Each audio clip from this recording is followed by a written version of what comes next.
The drogue, again, we were talking about using it. Obviously, it's part of the Loch Style experience.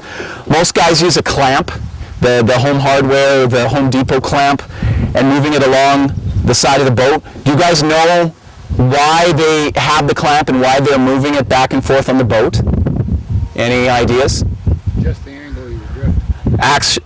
That's great. It's very correct. Angle of the drift. So depending if you want to be a really hospitable boat partner or a not so nice boat partner, if you're working a nice piece of real estate with a good drop off or a good shoreline, you want to, I try and be, a good boat partner, so I want to angle the boat so it's this way. So basically you want to move the drogue out towards, so if I've got nice real estate here, I want to put the drogue that way. I hope I'm right.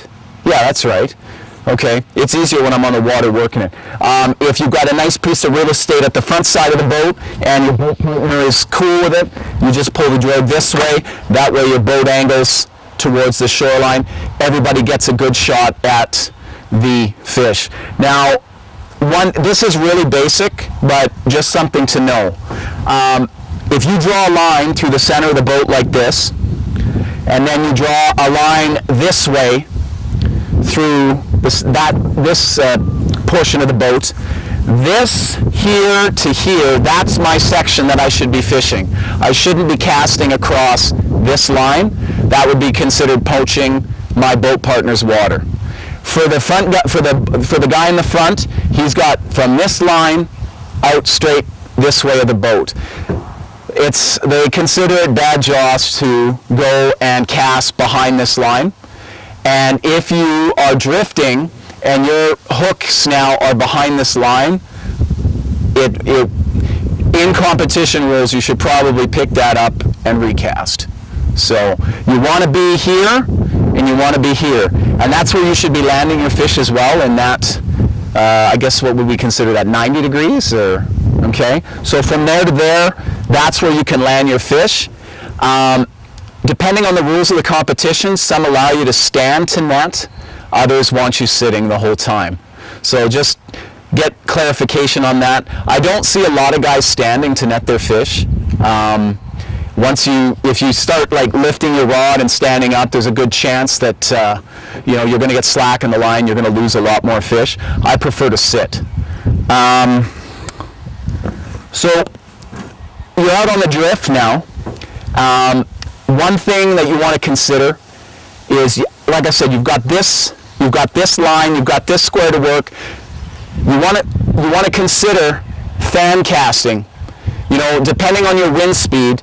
If you've got a slower wind speed, you don't want to be always casting to the same area. You want to make sure that you're covering this,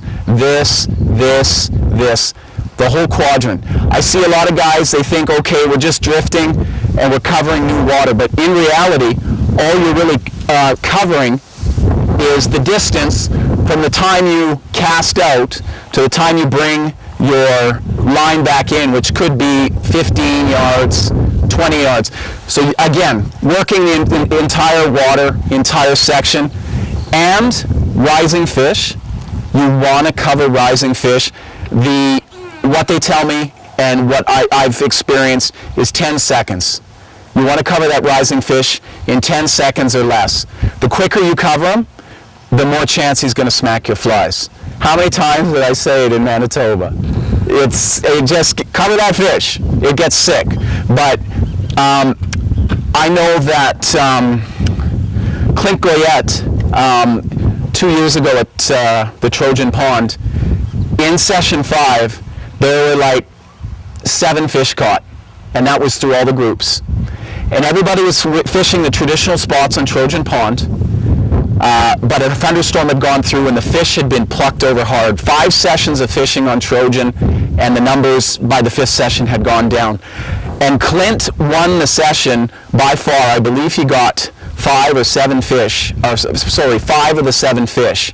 And he won the gold on that session, I believe, because he covered rising fish. He searched the entire lake and he talked to his boat partner and he said, if you see rising fish, let me know, we're lifting anchor, and we're gone.